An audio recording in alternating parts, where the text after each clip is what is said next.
আসসালামু আলাইকুম প্রিয় শিক্ষার্থীরা, আজকে আমরা এমএস ওয়ার্ডের মাঝে প্রবেশ করব এবং সেখান থেকে প্রথমে একটা ব্ল্যাঙ্ক ডকুমেন্ট নেব। তো আমরা আগের ভিডিওগুলোতে কী শিখেছিলাম, এখান থেকে ফন্ট বক্সের যে কাজগুলো সেগুলো আমরা শেষ করেছিলাম। আজকে আমরা তার ডান পাশে ঠিক দেখো প্যারাগ্রাফ নামে এখানে টোটাল একটা বক্স আছে। তো আমরা আজকে এই প্যারাগ্রাফ বক্সের কাজ কী এবং কোন অপশনের মাধ্যমে কী করা যায় সেটা আজকে শিখব। তো সেটা শেখার জন্য প্রথমে আমাদেরকে কিছু একটা আমাদের ডকুমেন্টের করার জন্য লিখে নিতে হবে। যেমন আমি এখানে লিখতে পারি সাপোজ বাংলাদেশ। বাংলাদেশের পরে আমি একটা দেশের নাম লিখতে পারি, সেটা হচ্ছে পাকিস্তান। তো এইভাবে লেখার পরে দেখো আমার প্রথমে একটা হয়েছে বাংলাদেশ, পরে একটা হয়েছে পাকিস্তান। আমি এখানে মোট দুইটা ওয়ার্ড লিখছি। তো লেখার পর আমি কি করব, আমার ডকুমেন্টের মধ্যে যদি এই ধরনের প্রত্যেকটা যে লাইন আছে তার আগে আমি যদি বুলেট চিহ্ন অ্যাড করতে চাই, আমাকে প্রথমে কি করতে হবে, এই যতটুকু লেখার সামনে আমি বুলেট চিহ্ন অ্যাড করব ঠিক সেই লেখাটুকু প্রথমে সিলেক্ট করতে হবে। হওয়ার পর দেখো প্যারাগ্রাফ বক্সের একবারে উপরের বাম পাশে এইখানে অ্যারো চিহ্ন আছে। এখানে আমি যখন কারসারটা নিয়ে যাব আমাদের এখানে দেখাবে কি বুলেট, মানে এর মাধ্যমে বুলেট করা যায়। তো আমরা দেখি যে বুলেট আসলে কি এবং কিভাবে দেখায়। তো আমরা যখন বুলেটের মধ্যে ক্লিক করলাম আমাদের এইখানে বিভিন্ন ধরনের অপশন দেখানো শুরু করল। দেখো আমি কারসারটা ঠিক যেটার উপরে নিয়ে দিলাম ঠিক সেই বুলেটটা আমার লেখার সামনে চলে আসলো।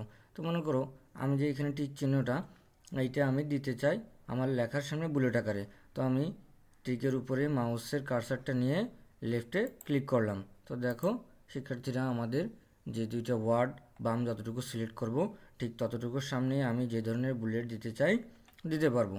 তো আমার যদি এই বুলেটটা চেঞ্জ করার প্রয়োজন হয় আমি কি করব, ড্রপ ডাউনের মধ্যে ক্লিক করব, পরবর্তীতে আমার যেটা পছন্দ সেটার উপরে ক্লিক করলেই অটোমেটিকলি কী হয়ে যাবে, বুলেটটা চেঞ্জ হয়ে যাবে। তো এইভাবে আমরা বুলেট দিতে পারি। এখন আমার যদি প্রয়োজন হয় যে আমি বুলেটটা রাখবো না, বুলেটটাকে বাদ দেবো, তাহলে আমি কি করব, প্রথমে সিলেক্ট করব, সিলেক্ট করার পরে এই বুলেটের মাঝে অ্যারো চিহ্নের মাঝে ক্লিক করে এখানে দেখো নান লেখা আছে, আমি যদি নানের মাঝে কারসারটাকে ক্লিক করি তাহলে আমাদের কি হবে, বুলেটটা চলে যাবে। তো এইগুলো হচ্ছে বুলেট কীভাবে আমরা অ্যাড করব, বুলেট কীভাবে বাদ দিব। বুলেটের ঠিক ডান পাশে আছে নাম্বারিং। তা নাম্বারিংয়ের মাঝে আমরা কী করব, নাম্বারিং করব কিভাবে, আমরা যতটুকু প্রথমে নাম্বারিং করব সেইটুকুকে প্রথমে আমরা সিলেক্ট করব। সিলেক্ট করার পর নাম্বারিংয়ের ডান পাশে এখানে দেখো অ্যারো চিহ্ন আছে, আমি এর মধ্যে ক্লিক করব। ক্লিক করলে আমাদের এখানে 1 2 3 আছে। দেখো ওয়ানের এখানে ফুল স্টপ অন, এখানে first bracket closing option, small লেটারের এবিসি, ক্যাপিটাল লেটারের এবিসি, রোমান সংখ্যা আছে। তো আমরা যে ধরনের নাম্বারিং করতে চাই তার উপরে ক্লিক করব। তো মনে করো আমি প্রথমটাই যে নাম্বারিং অ্যালাইনমেন্ট যেটা এটা করতে চাই, আমি তার উপরে ক্লিক করব। ক্লিক করলে দেখা যায় 1 2 চলে আসছে।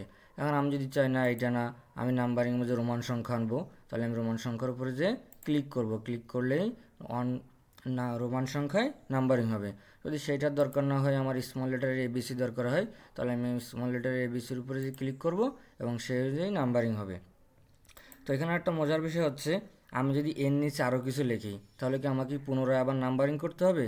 না শিক্ষার্থীরা, পুনরায় নাম্বারিং করার কোনো প্রয়োজন নেই। জাস্ট আমরা কিবোর্ড থেকে যে ইন্টার আছে ইন্টারের উপর চাপ দিলে দেখো এ বি, তাহলে সিরিয়াল অনুযায়ী পরে কী আসবে, সি। তো যখন আমরা কিবোর্ড থেকে ইন্টারে চাপ দিব তখন অটোমেটিকলি এখানে সি আসবে। আমি সেখানে আর একটা দেশের নাম লিখতে পারি, যেমন শ্রীলঙ্কা। এখন যদি আমার প্রয়োজন হয় যে আমি আর একটা দেশের নাম লিখবো, আমি আবার ইন্টার প্রেস করব। ইন্টার প্রেস করার পরে আমার পার্শ্ববর্তী আরেকটা দেশের নাম কী হতে পারে, নেপাল। আমি এই যে নেপালের নাম লিখলাম। তো আমার যতগুলো দেশের নাম লেখার প্রয়োজন হবে আমি জাস্ট ইন্টারে ক্লিক করব, করলে অটোমেটিকলি আমাকে ধারাবাহিকভাবে ডির পরে যেমন ই আসছে, এর পরে লেখা শেষ করে ইন্টার দিলে আবার এফ আসবে। অর্থাৎ পুনরায় আবার নতুন করে নাম্বারিং করার প্রয়োজন নেই। একবার নাম্বারিং করে আমরা যদি ইন্টার প্রেস করি তাহলে ক্রমান্বয়ে পরবর্তী যে নাম্বারগুলো সেগুলো অটোমেটিকলি চলে আসবে। তো এইটা গেল হচ্ছে নাম্বার কীভাবে অ্যাড করতে হয় সেই সিস্টেম। এখন আমি নাম্বারটাকে রাখবো না, বাদ দিব। তাহলে কি করব, প্রথমে লেখাটাকে সিলেক্ট করে অ্যারোসিনের মাঝে ক্লিক করব, এখানে নান আছে, আমি নানের মাঝে ক্লিক করলে নাম্বারিংটা চলে যাবে। তো এরপরে আমরা শিখব multi level list. Multi level list কোনটা, ঠিক নাম্বারের ডান পাশে দেখো মাল্টি লেভেল লিস্ট আছে। তো তো এর মাধ্যমে আমরা কী করতে পারি, প্রথম হচ্ছে যে বাংলাদেশকে আমাদেরকে নাম্বারিং করে নিতে হবে। তাহলে বাংলাদেশকে আমরা সিলেক্ট করলাম, করার পরে আরও চিহ্ন ক্লিক করার পরে আমি বাংলাদেশকে নাম্বারিং করলাম। তো নাম্বারিং করার পরে আমি ইন্টারে চাপ দিলাম, কিবোর্ড থেকে 2 নাম্বার আসলো। যেহেতু নাম্বারিং অটোমেটিকলি অ্যাড হয়, আমি এবার ব্যাক স্পেস দিয়ে নাম্বারিংটাকে কেটে দিলাম। তো আমরা এমসিকিউতে অনেক সময় দেখি বহুপদী সমাপ্তিসূচক যে প্রশ্ন থাকে তার মধ্যে একের মাঝে রোমান সংখ্যা 1 2 3 দেওয়া থাকে, অর্থাৎ নাম্বারের মাঝে নাম্বারিং করা। তো আমরা মাল্টি লেভেল লিস্ট, এই যে মাল্টি লেভেল লিস্ট, এটা দিয়ে নাম্বারের মাঝে নাম্বারিং করব। তো আমি বাংলাদেশ লিখছি, লেখার পর বাংলাদেশের মধ্যে ঢাকা কিন্তু একটা রাজধানী, আবার ঢাকাও একটা জেলা, আমি ঢাকা লিখলাম। এরপর আমরা যে বাগেরহাট আছি, আমরা বাগেরহাট এইখানে লিখলাম। এরপরে মনে করো একটা জেলা লিখলাম যে নড়াইল। তাহলে এখানে মোট কয়টা জেলা লিখলাম? 3টা। তো আমি চাচ্ছি নাম্বারের মাঝে নাম্বারিং করতে। তাহলে আমি এই যে 3টা বাংলাদেশের নিচে 3টা জেলার নাম লিখছি, 3টা জেলাকে প্রথমে সিলেক্ট করব। এরপরে আমি মাল্টি লেভেল লিস্টে যে অ্যারো চিহ্ন আছে এর মধ্যে ক্লিক করব। ক্লিক করার পরে আমি এখান থেকে এই যে ঠিক এইটা সিলেক্ট করে দেওয়ার সাথে সাথে দেখো বহুপদী সমাপ্তিসূচকে যেরকম নাম্বারিং হয়, তো আমি একটা দেশের নাম লিখছি, লেখার পরে ওই দেশের কিছু জেলার নাম লিখছি, লিখে নাম্বারের মাঝে নাম্বারিং করছি। তো আমাদের যদি অন্য কোথাও নাম্বারের মাঝে নাম্বারিং করার প্রয়োজন হয়, সেটা আমরা মাল্টি লেভেল লিস্টের মাধ্যমে করতে পারি।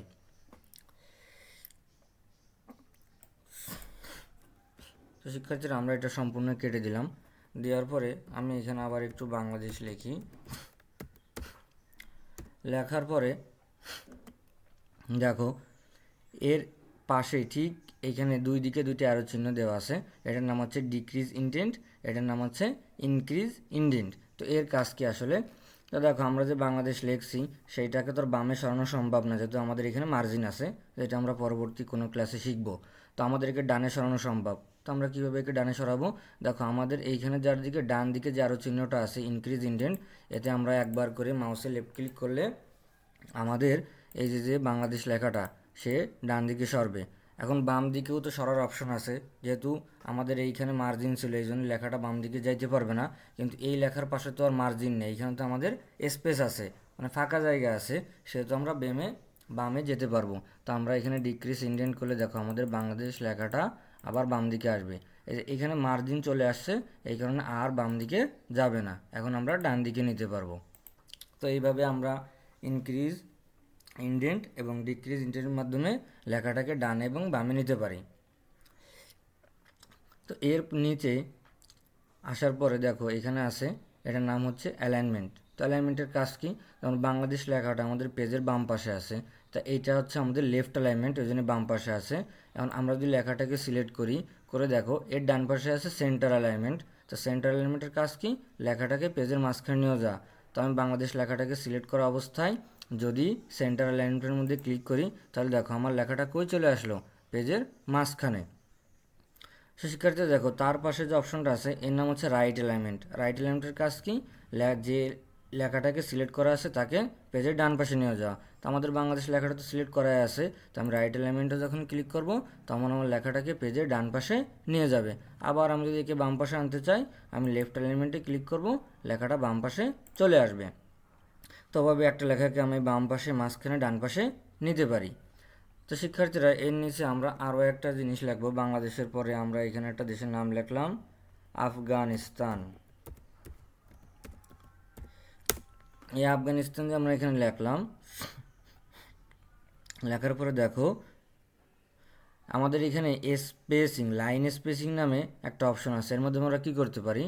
আমরা এই লেখা দুইটাকে সিলেক্ট করলাম, দেখো বাংলাদেশ আর আফগানিস্তান এই দুইটা ওয়ার্ডের মাঝখানে কিন্তু একটা বড় গ্যাপ আছে। তো আমরা গ্যাপটাকে কমিয়ে আনবো বা বাড়াবো, সেটার জন্য আমরা কী ব্যবহার করব? Line spacing. তো লাইন স্পেসিং অ্যারোসের মধ্যে আমরা ক্লিক করলাম, তো দেখো এখানে দেওয়া আছে 1.0, 1.15, 1.5, 2.0। আমরা এই মান যত বেশি দিব, তো দেখো শিক্ষার্থীরা আমাদের স্পেসিংয়ের জায়গাটাও কিন্তু বড় হচ্ছে, আবার মানটা যত আমরা ছোট দিব তখন আমাদের লাইন স্পেসিংটা ছোট হবে। তা এইখানে সর্বনিম্ন যেটা আছে দেওয়া সেটা হচ্ছে 1.0। তো আমরা 1.0 করলে আমাদের দুইটা লাইনের মাঝখানে গ্যাপ হয়ে যাবে 1.0। তো এইটা দেওয়ার পরে দেখো এর পাশে যে অপশন আছে, আমরা প্রথমে এই অপশনটা করব, এটা হচ্ছে বর্ডার। তো আমি বাংলাদেশ এটাকে বর্ডারের মধ্যে আনতে চাই, তাহলে বাংলাদেশকে সিলেক্ট করলাম, অ্যারো চিহ্নতে ক্লিক করার পর শিক্ষার্থী এরকম অল বর্ডার আছে, মানে চারিদিকে বর্ডার করে দিব। তো আমি অল বর্ডারে ক্লিক করলাম, আমার এই পুরো বাংলাদেশটা কি হলো, একটা বর্ডারের মধ্যে চলে আসলো। তো আসার পরে আমি চাচ্ছি বর্ডারের মধ্যে একটা কালার করতে। তো বর্ডারের মধ্যে আমি কিভাবে কালার করব, ঠিক দেখো বর্ডারের পাশে আমাদের এখানে আছে শেডিং নামে একটা অপশন। তা শেডিংয়ের মধ্যে আমি ক্লিক করব। ক্লিক করার পর আমি এই বর্ডারের মধ্যে যে কালার দিতে চাই সেই কালারের উপরে মাউসটা নিয়ে জাস্ট ক্লিক করব। তাহলে দেখো আমি গ্রিনের উপরে ক্লিক করেছিলাম, আমার বর্ডারের মধ্যে পুরোটাই গ্রিন কালার হয়ে গেছে। এখন আমি চাচ্ছি যে গ্রিন কালারটাকেও বাদ দিব, বর্ডারটাকেও বাদ দিব, আমার প্রয়োজন নেই। তাহলে আমি কীভাবে শেডিংটার মাধ্যমে কালারটাকে বাদ দিব, প্রথমে শেডিংয়ের অ্যারোতে ক্লিক করব, এখানে নো কালার নামে একটা অপশন আছে, এখানে আমি ক্লিক করে দিব, তাহলে আমার কালারটা চলে যাবে। এখন চাচ্ছি যে আমি বর্ডারকেও রাখবো না, বর্ডারকেও বাদ দিব, তখন আমি কি করব, শেডিংয়ের ড্রপডাউনতে ক্লিক করব। আসার পর এখানে দেখো অল বর্ডারের উপরে আছে নো বর্ডার, আমি নো বর্ডারের উপরে যখনই ক্লিক করব আমার বর্ডারটা চলে যাবে। এইগুলো একটা বিষয়। এরপরে দেখো আমরা এইখানে একটা অপশনের কাজ শিখিনি, এই অপশনটার নাম হচ্ছে শর্ট। তো শর্ট দিয়ে শিক্ষার্থীরা কী করে, শর্ট দিয়ে কাজ হচ্ছে অক্ষর অনুযায়ী সাজায়। যেমন এ থেকে জেড পর্যন্ত যদি আমরা ধরি তাহলে প্রথমে এ আর লাস্টে জেড। তো আমরা দেখি আসলে প্র্যাকটিক্যালি কীভাবে। তো এখানে একটা আছে একটা আছে বি, তো আমি দুটোকে সিলেক্ট করলাম। সিলেক্ট করার পর এইখানে যে নিয়ে গেলাম কারসারটা, দেখো শর্ট নামে একটা অপশন আসছে, তো আমরা এর মধ্যে ক্লিক করব। তো ডান পাশে দেখো আমাদের এখানে লেখা আছে অ্যাসেন্ডিং আর একটা আছে ডিসেন্ডিং। তো অ্যাসেন্ডিংয়ের কাজটা কি, দেখো অ্যাসেন্ডিং যখন করব তখন এ থেকে জেডের দিকে আমাদের লেখাটা সাজাবে, আর যদি আমরা ডিসেন্ডিং করি তাহলে জেড থেকে এর দিকে সাজাবে। তো অ্যাসেন্ডিং মানে তো ছোটোর থেকে এর থেকে জেডের দিক। তো অ্যাসেন্ডিং করা অবস্থায় আমি যখন ওকে দেবো তখন দেখো এই এ মানে ওয়ার্ডের প্রথম অক্ষরে এটা প্রথমে চলে গেলো, আর বাংলাদেশের প্রথম অক্ষর বি এটা 2 নম্বরে চলে গেলো, কারণ অ্যাসেন্ডিং এর থেকে জেডের দিকে যায়। এখন আমরা যদি ডিসেন্ডিং করি ঠিক তার উল্টাটা ঘটবে, জেডের দিক থেকে এর দিকে আসবে। তো সিলেক্ট করা অবস্থা আমরা আবার শর্টের মাঝে গেলাম, এবার আমরা ডিসেন্ডিং সিলেক্ট করব। সিলেক্ট করে ওকেতে যখন ক্লিক করব দেখো আগে বি গেলো পরে এ গেলো। এখন এইখানে যদি আরও অনেকগুলো ওয়ার্ড থাকে তাহলে একইভাবে জেডের দিক থেকে মানে পিছন দিক থেকে সামনে আসবে ডিসেন্ডিং করলে, আর অ্যাসেন্ডিং করলে সামনের দিক থেকে পিছনের দিক যাবে। এইটা হচ্ছে অ্যাসেন্ডিং এবং ডিসেন্ডিংয়ের কাজ। তো আমি আশা করি প্যারাগ্রাফ বক্সের মধ্যে আমাদের এইখানে যে bullet, number, multi level list, increase increment, decrease indent, short, left alignment, centre alignment, right alignment, spacing, shading এবং অল বর্ডার, এটা সম্পর্কে আমরা বুঝতে পারছি। কিন্তু আমাদের এখানে আরও একটা জিনিস বাদ পড়ছে, যেখানে চারটার আমরা এইখানে দেখো জাস্টিফাই নামে একটা অপশন আছে, এই জাস্টিফাই অপশনটা আমরা এখন শিখিনি। তো আমরা জাস্টিফাই অপশনটা শিখবো কীভাবে, আমাদের বইয়ের মাঝে যখন ইংলিশ বা বাংলা লেখা থাকে তখন দুই পাশ সমান থাকে। তো জাস্টিফাইয়ের মাধ্যমে ডকুমেন্টের লেখার দুই পাশকে আমরা সমান করতে পারি। তো সেটা আমরা কিভাবে করব দেখা যাক। এই যে বাংলাদেশ আর আফগানিস্তান লেখছি, আমি এটা এক লাইনে নিয়ে আসলাম, আনার পরে এটাকে আমি কপি করলাম, সিলেক্ট করলাম। সিলেক্ট করার পর কপি, তারপরে আমি এখানে যে এটাকে পেস্ট করব। তো এটাকে আমি আবার একটু সাজায়ে এখান থেকে নিয়ে আসি, একটু দেখি কি হয়। তো আনার পরে দেখো শিক্ষার্থীরা আমি এটাকে আবার সিলেক্ট করব। সিলেক্ট করে কপি, ফাঁকা জায়গা ক্লিক করে সিলেক্ট আনসিলেক্ট হয়ে গেল, আমি এখন পেস্ট করব। তো পেস্ট করার পর দেখো বিষয়টা কি হচ্ছে, আমাদের এখানে কিন্তু এলোমেলোভাবে আছে, আমি একটু সাজাইনি। এই যে বাংলাদেশের বির আগে কারসার টেনে ব্যাক স্পেস চাপ দিলেই বাকিটুকু গ্যাপ পূরণ হয়ে যাবে। যে বির আগে কারসার আনবো এবং ব্যাক স্পেসে চাপ দিব, এখানে বির আগে কারসার এনে ব্যাক স্পেসে চাপ দিব। তো দেখো আমাদের বাম পাশটা কিন্তু সোজা আছে, কিন্তু আমাদের ডান পাশে দেখো এখানে বাংলাদেশ আফগানিস্তান ডান পাশে চলে গেছে, আর বাকিটুকু কিন্তু সোজা হয়েছে। তো আমরা যাচ্ছি টোটালটা দুই পাশ সোজা হবে। তো আমরা কি করব, কন্ট্রোল দিয়ে পুরো লেখাটাকে সিলেক্ট করে জাস্টিফাইয়ের উপরে ক্লিক করব।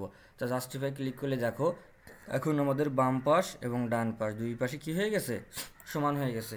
তো জাস্টিফাইতে মূলত বাম পাশ এবং ডান পাশ দুই পাশকে সমান করার কাজটা করা হয়।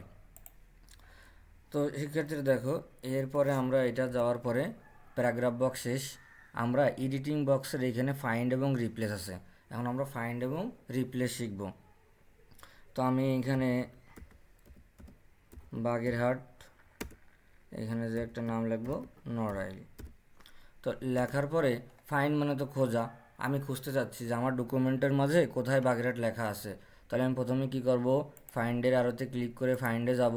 যাওয়ার পর দেখো এইখানে আমাদের একটা বক্স আসবে, সেই বক্সে আমি যে শব্দটাকে খুঁজে বের করতে চাই সেই শব্দটা আমার বক্সে লেখা লাগবে। আমি নড়াইলকে খুঁজে বের করতে চাই, তাহলে আমার বক্সে লেখা হবে কি নড়াইল। দেখো নড়াইল লেখার সাথে সে কিন্তু নড়াইলকে আমাকে কী করছে, খুঁজে বের করে দিছে। আমি যদি অন্য কোনো শব্দ চাই এই বক্সের মধ্যে শুধু শব্দটা লিখবো, লিখে যেগুলো আপডেট আছে সেগুলো অটোমেটিকলি নিয়ে নেবে, আর যেগুলো আপডেট নাই সেগুলোতে লেখার পরে নিচে একটা অপশন থাকবে ফাইন্ড নেক্সট, তো আমরা ফাইন্ড নেক্সটে ক্লিক করলেই পেয়ে যাব। তো এরপরে সে দেখো শিক্ষার্থীরা আমাদের এখানে রিপ্লেস নামে একটা অপশন আছে, মানে পরিবর্তন। তো আমি রিপ্লেসে ক্লিক করলাম, তো আমাদের আসলো ফাইন্ড হট। তো ফাইন্ড হটের মধ্যে লিখছি নড়াইল, মানে আমি নড়াইল জেলাটার পরিবর্তে অন্য একটা জেলার নাম লিখতে চাই, তাহলে ফাইন্ড হটে সেই জেলার নাম লিখবো যে জেলাকে আমি পরিবর্তন বা যে ওয়ার্ডটাকে আমি পরিবর্তন করতে চাই। দেখো নিচে আছে রিপ্লেস উইথ, তো আমি রিপ্লেস উইথের মধ্যে কী করছি, গেছি। যাওয়ার পর এই নড়াইলের পরিবর্তে আমি আর নড়াইল লিখতে চাই না, আমি নড়াইলের পরিবর্তে এখানে চাই ঢাকা লিখতে, তাহলে আমি রিপ্লেস উইথের মধ্যে কী লিখবো, ঢাকা। ঢাকা লেখার পরে দেখো আমাদের এখানে আছে রিপ্লেস অল, তো আমি রিপ্লেস অলের মধ্যে ক্লিক করে দিলাম, একটা বক্স আসলে ওকে। তো দেখো শিক্ষার্থীরা আমার এখানে ছিল কিন্তু নড়াইল, বাট আমি যখন রিপ্লেস এই অপশনটার মাধ্যমে নড়াইলকে কী করে দিলাম, ঢাকা। তো তোমরা তোমাদের ডকুমেন্টের মধ্যে থাকা শব্দকে যদি এভাবে রিপ্লেস করতে চাও, যে একটা শব্দের পরিবর্তে অন্য একটি শব্দ আনবা, সেটা তোমরা রিপ্লেস এর মাধ্যমে শব্দটাকে চেঞ্জ করে তোমার প্রয়োজনীয় শব্দটাকে নিয়ে আসতে পারো। তো শিক্ষার্থীরা আমাদের ক্লাসটা আজকে এই পর্যন্তই।